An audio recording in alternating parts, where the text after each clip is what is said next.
Halo guys, beberapa waktu lalu saya berkunjung ke rumah seorang teman. Lalu kita ngobrol gitu ya. Nah, di tengah obrolan ini dia cerita bahwa dia pernah membeli sebidang tanah di daerah Jonggol dalam sana gitu. Dan itu udah lama sekali, lebih dari 20 tahun. Dan dia jarang sekali ngecek tanahnya ini gitu. Bahkan katanya mungkin 10 atau 15 tahun belakangan dia nggak pernah ke sana gitu. Nah, saya bilang lu harus cek lah bro, karena itu bisa saja tanah itu nanti diambil oleh negara. Dia kaget, kok bisa gitu, itu kan tanah gue gitu. Ya bisa, karena ya sekarang aturannya seperti ini. Soal penyitaan rumah warisan atau tanah gitu yang tidak terurus ini bisa dilakukan oleh negara. Ya jadi bukan cuma kendaraan ya yang mati STNK-nya lalu bisa disita langsung oleh negara, tanah dan harta warisan bisa juga ya, tanah atau rumah warisan bisa juga disita oleh negara. Nah, terutama ini karena masalah ini kan menyangkut soal milik individu ya, makanya ramai dan menarik dibicarakan. Dan ini juga ya berhubungan juga dengan peran negara dalam menjaga tata kelola aset serta fungsi sosial properti lah. Nah, praktek ini di Indonesia diatur berdasarkan beberapa regulasi ya, seperti Undang-Undang Nomor 5 Tahun 1960 tentang Peraturan Dasar Pokok Agraria atau UU PA dan Peraturan Pemerintah Nomor 11 Tahun 2010 tentang penertiban dan pendayagunaan tanah terlantar.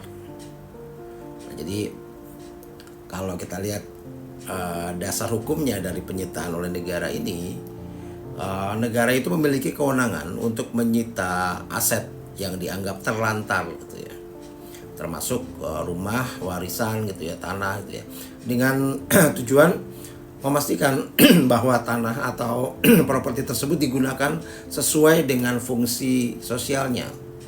Nah, dalam konteks tanah terlantar, definisi ini merujuk pada tanah yang tidak memiliki tidak dimanfaatkan lah atau tidak digunakan sesuai dengan peruntukan. Lalu misalnya tanah yang dibiarkan kosong tanpa ada aktivitas pemeliharaan atau penggunaan. Lalu yang tidak memiliki kejelasan status hukum ya selama jangka waktu tertentu. Nah, uh, proses penyitaan biasanya diawali dengan identifikasi oleh instansi pemerintah terkait ya, seperti Badan Pertanahan Nasional atau BPN. Nah, jika rumah atau tanah tersebut memenuhi kriteria sebagai aset terlantar, maka negara berhak mengambil alih kepemilikan untuk dimanfaatkan bagi kepentingan publik ya, begitu katanya. Nah, uh, ya meskipun kebijakan ini memiliki tujuan baik untuk mencegah terbengkalainya aset dan mengoptimalkan penggunaannya bagi masyarakat, tapi saya rasa banyak hal yang menjadi catatan ya. Yang pertama soal kurangnya sosialisasi kepada pemilik harta warisan ini. Banyak ahli waris yang tidak mengetahui bahwa rumah atau tanah warisan mereka dapat disita jika dianggap terlantar.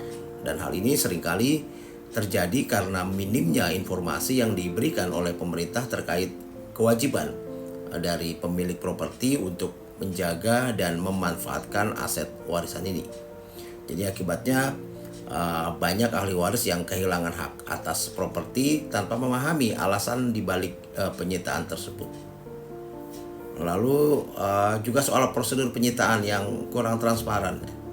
Proses identifikasi tanah, ya, tanah yang terlantar seringkali dianggap tidak transparan oleh masyarakat. Beberapa kasus bahkan menunjukkan bahwa tanah atau rumah yang masih dalam sengketa hukum pun dapat dikategorikan sebagai terlantar dan berpotensi disita oleh negara.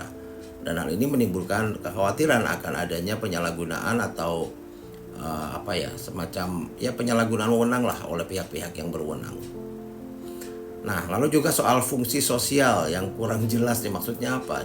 Konsep tentang fungsi sosial dalam UU PA seringkali menjadi perdebatan karena interpretasinya yang luas dan subjektif gitu ya.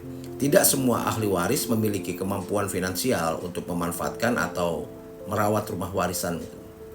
Nah, terutama jika properti tersebut berada di lokasi yang terpencil, jauh atau tidak strategis ya.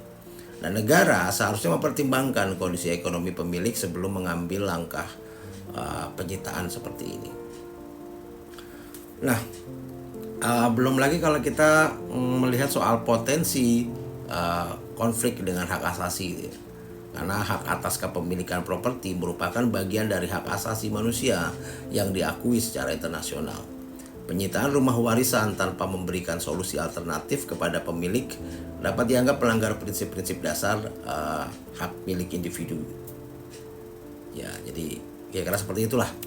Saya rasa memang perlu ya bagi pemerintah untuk ya lebih intensif mensosialisasi soal penyitaan ini. Ya, pemerintah perlulah meningkatkan sosialisasinya kepada masyarakat terkait kewajiban menjaga aset warisan gitu agar tidak dikategorikan sebagai tanah terlantar atau properti terlantar.